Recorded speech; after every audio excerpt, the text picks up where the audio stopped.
The purpose of this program is to demonstrate object-oriented programming, creating a custom class.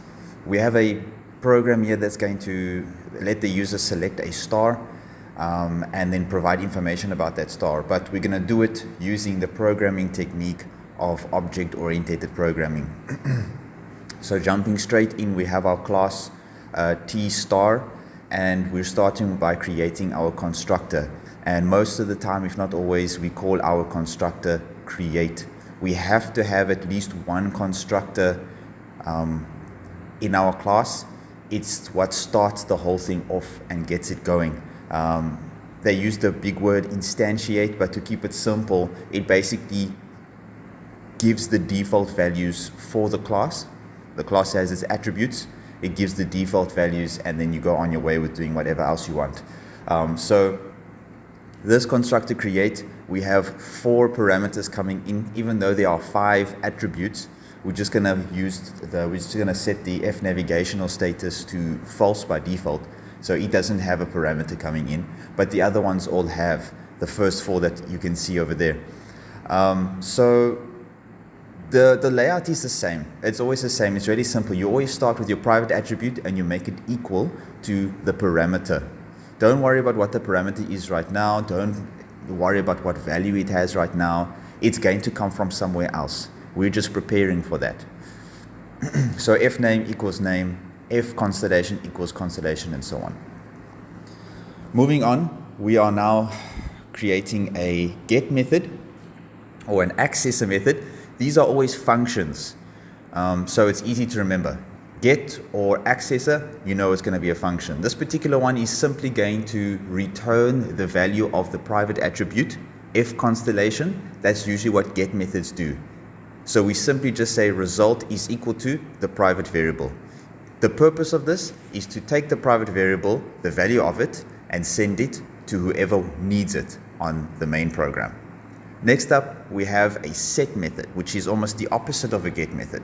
This one, set navigational status, they're always procedures, and instead of taking the local value and giving it to somebody else is giving us information and we are setting our local variable with it. So in this case, we're going to say F navigational status is equal to the parameter that came in. Status can be called anything, it's just a placeholder, but yeah.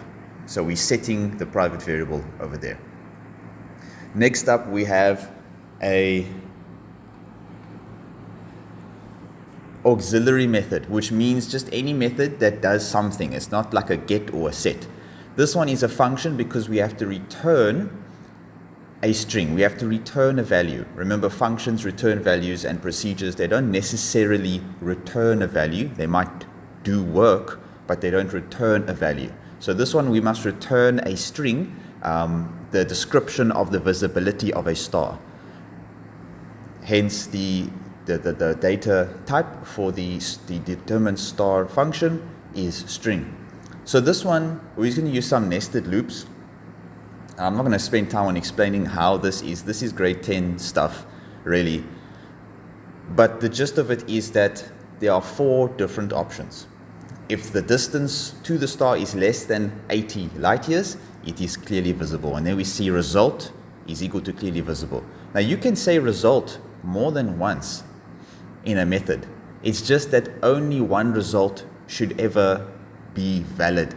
So you'll see that we write result is equal to 4 different possible results, but because there are nested if statements, only one will ever be valid. So that's how that should work.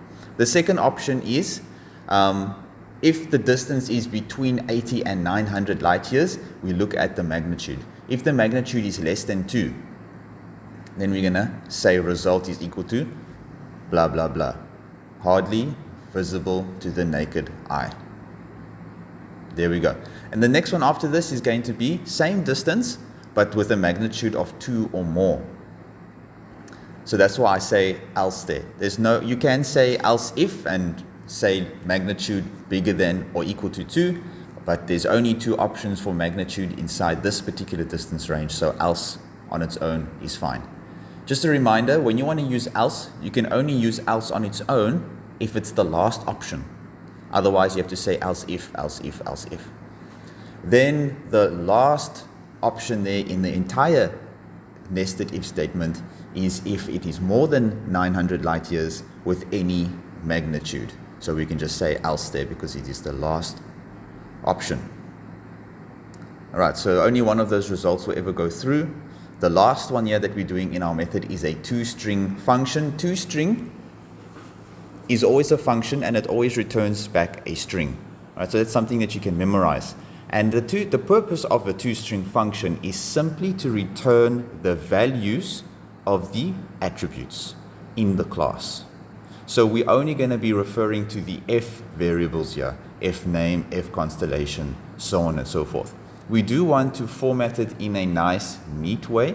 So we're going to be using formatting like rounding off to 2 decimal places, if applicable, of course. We will be using #9s if needed and #13s to make several different lines.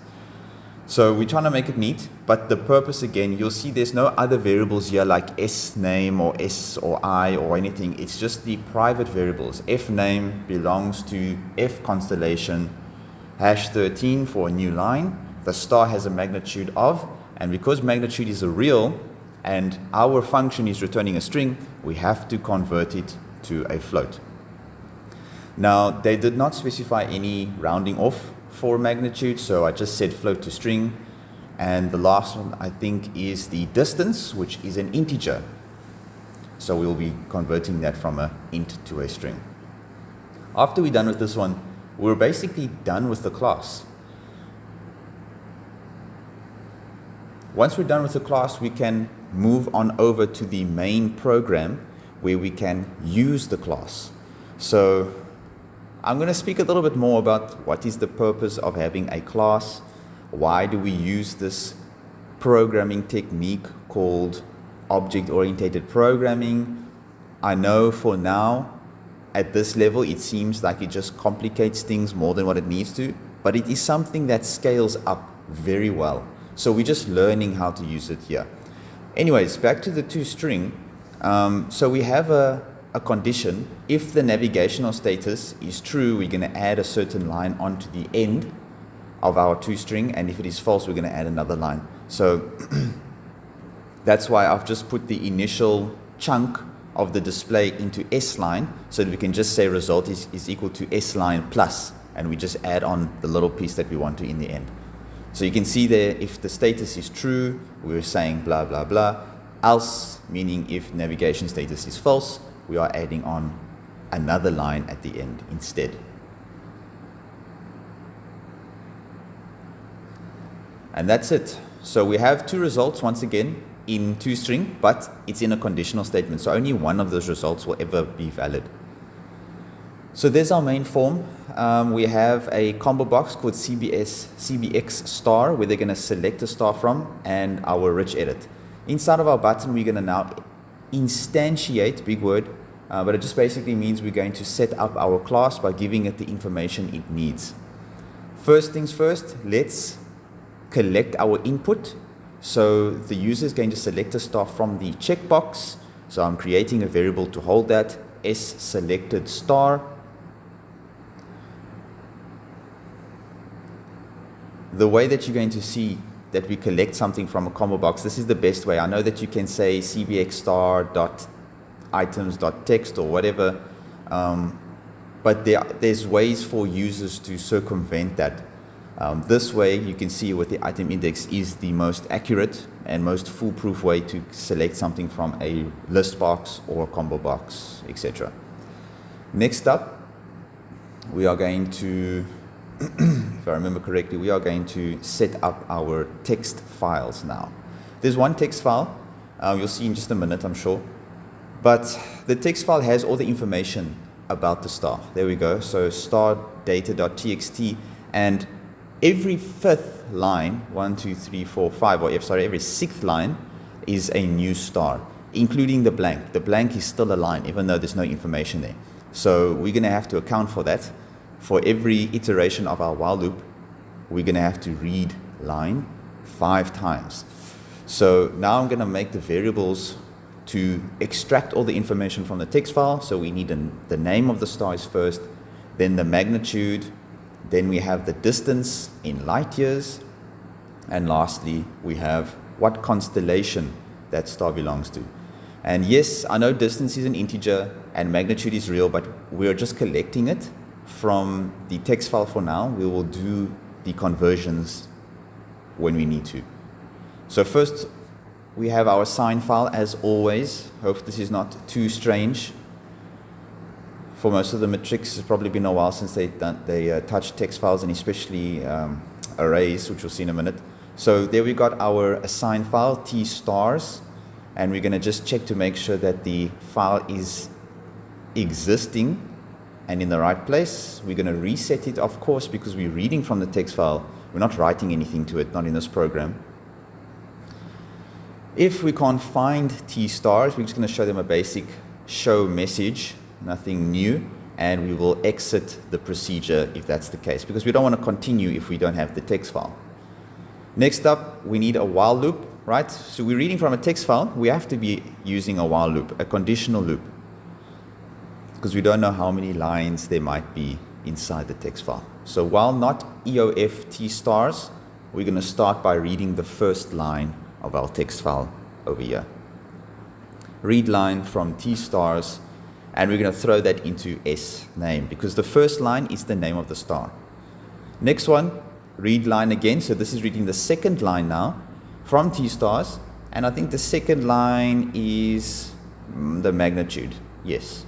So then we got the magnitude of the star. Then we're going to read the third line, which is the distance, 321. That's light years. So we're going to read that line straight into S distance.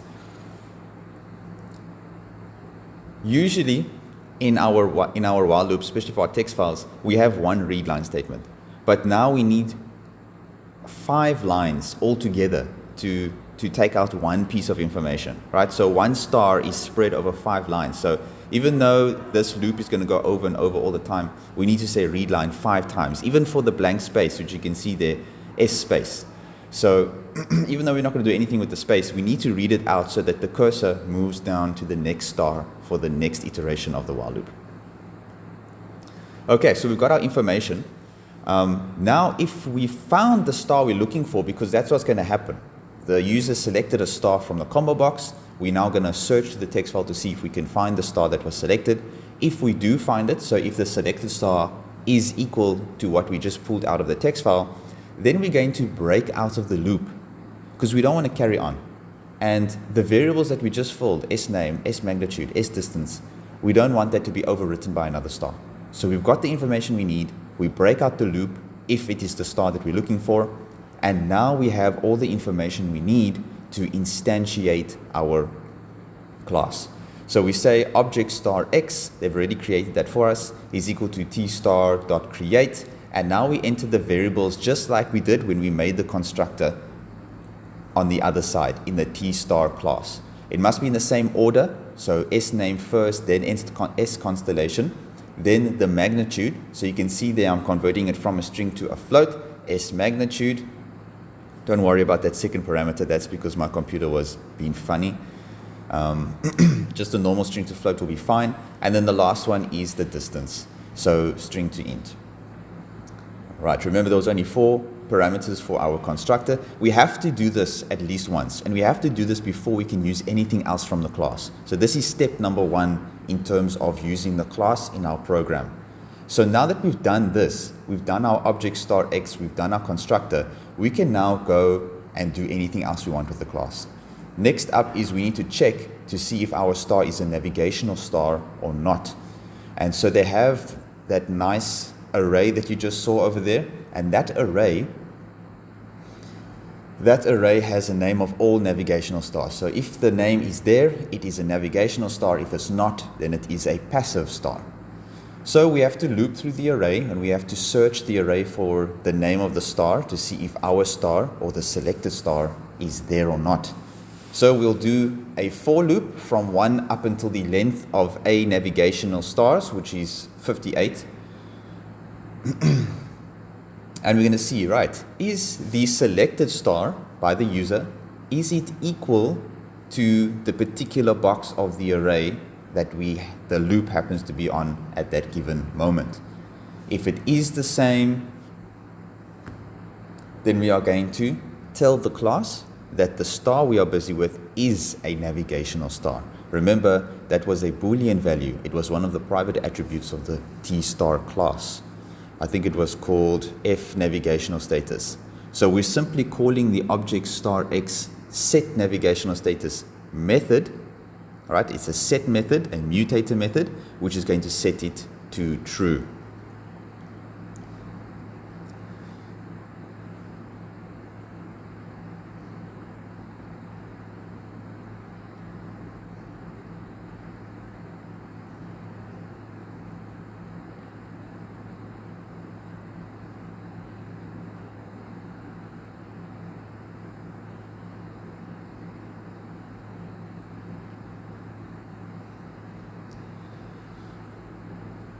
So if it is true, we say yes, set navigational status, make it true on the star, on the T star class. It'll make the private variable true. Else, if it's not the case, we're gonna make it false. All right, but you can see I have another break line there. If it is true and we have found the star that we're looking for, then we're gonna break out of the loop. There's no need to keep looping after that and overwrite any data that we might have. So that's done. Now we know if the star is navigational or not, whether it appeared in the array or not. Now they ask us to give the user a message if the star was not found. So I'm creating a flag called beFound, and it will start as false. That's its default value, because by default the star is not found. But if the star is found, we are going to just set our flag there to beFound is equal to true, so that later on you can see underneath the rest of our code here, we can go ahead and create an if statement. And if that beFound stays false, that means we did not find the star that the user selected, and we can't find it in the text file, and so we'll give him an error message in that case. I'm not sure if I forgot to do that code. I think I forgot to write that last piece of code.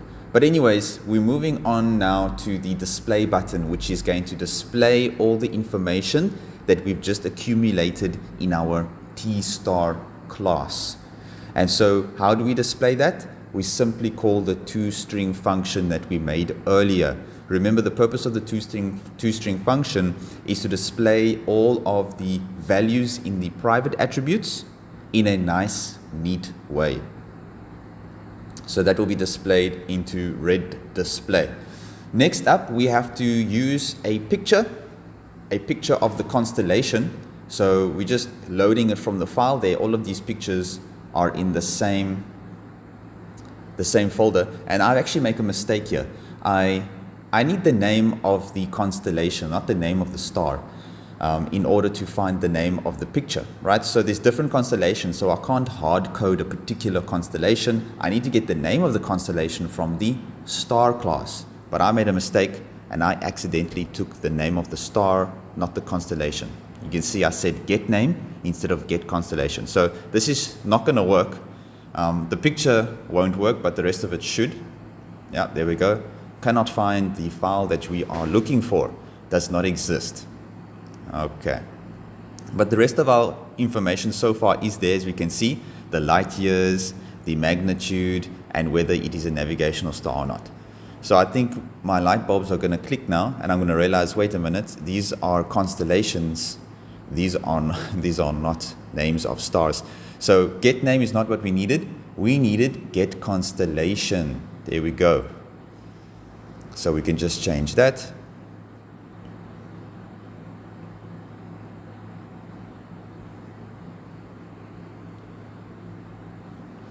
Perfect. Now it should work. Don't forget to add the file extension at the end there. So these pictures are .bmp. There we go. See if another one works perhaps. Okay, so we've got the magnitude there, we've got the light years, we've got whether it is a navigational star or not, and the picture. So let's look at this one, instantiate, display, there we go. Alright, so this one is a passive star because we couldn't obviously find it within the array. So it's not a navigational star, it is a passive star. We're going to try another one. Yes, there we go. There's a completely different one. Great. So there's one more button left.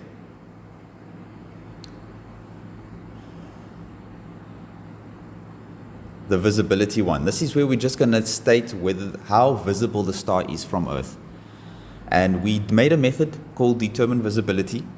All right, we did that in our T-star class. So the work has already been done. We simply have to call that method and get the result. So yeah, I think I decided against clearing the rich edit here. Let's just add a blank line instead so we can keep our old information. And at the bottom of our rich edit, we are going to display the results of the determine visibility function. So we start by saying the name of the star that we are dealing with. So star, and now we're going to use get name, which is the name of the star. Okay, finally, now we get to use that function correctly. So object star x dot get name, and that's going to pull the name from the class so that we can use it. Add a little blank line over there. And now we're going to say, right, what is the visibility of this particular star? So let's speak a little bit about we're almost done here. Let's speak a little bit about why we are doing this technique of programming. Let's be honest, this program is not a complex program. It could have been done by a grade 11. And if you take out the array and the text file, this could have been done by a grade 10. But we're making it complex by using object-oriented programming. So the point isn't to make some super advanced program. Let's just see if this works here. We're going to instantiate, we're going to display, there we go. Navigational star, and the visibility, there at the bottom, there we go. Hardly visible to the naked eye. So that was worked out by our nested ifs earlier on in the class. We just simply called the results. Try another one. Display. Perfect. And the visibility. There we go. Visible by means of standard optical equipment. And I have a spelling mistake there, but that's my keyboard is broken anyways. So that's the program. So let's speak about why did we use object-oriented programming to do this program, which otherwise seems like a straightforward, fairly simple program for a matriculant, for grade 12. We're just trying to learn this technique. So the nice thing about object-oriented programming is that the code that we wrote in T-star, our custom class, that can be merged into any program. It's technically separate from the main program which we just finished coding. We can take that T-star class and we can give it to a friend.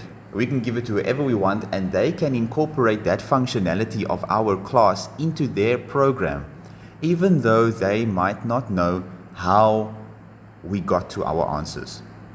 So, an example. We've been using object-oriented programming since grade 10 with Delphi. We just didn't know it. When we wanted to use the pos function, the position function, to find the position of a comma or something in a string, we simply called the pos function. Do we know how the pos function works? If we had to, would we be able to code the pos function itself? Probably not. Random range. It comes from a class called math. Do we know how to generate a random number? No, we don't. We simply call the function called random or random range that does that for us. So somebody else coded it, and the code is there in that class, the math class. We don't need to know how it works. All that we need to know is that for random range, you need two parameters, the bottom half of the range and the top part of the range excluded. That's all. For pos, all you need to know is that you have two parameters. The first one needs to be what are you looking for in the string, and the second parameter needs to be what string are you looking in for that particular character. So we are making our own custom class here. So yes, it is a complicated way of doing a simple program, but that's not how we should look at it. We should look at it as we are trying to learn how to use this method of programming, this programming technique, because if you had to go out after school and use this career or enter this career, chances are that you're going to be using object-oriented programming. Also, there are many people, different people that work together on one program in industry. It's not one program per person. So one person will code a class that does this, and another person will code a different class that does that, and somebody will come and wrap it all together and code the main program by simply using these different classes. They don't need to know, or they may not even know, how the different classes work. All they know is that this class, this method gives me the answer that I want. On this class, using that method, it gives me the answer that I want. Just like when we use the pos function, we don't know how it works. We just know that we do this, and it gives us the answer that we want.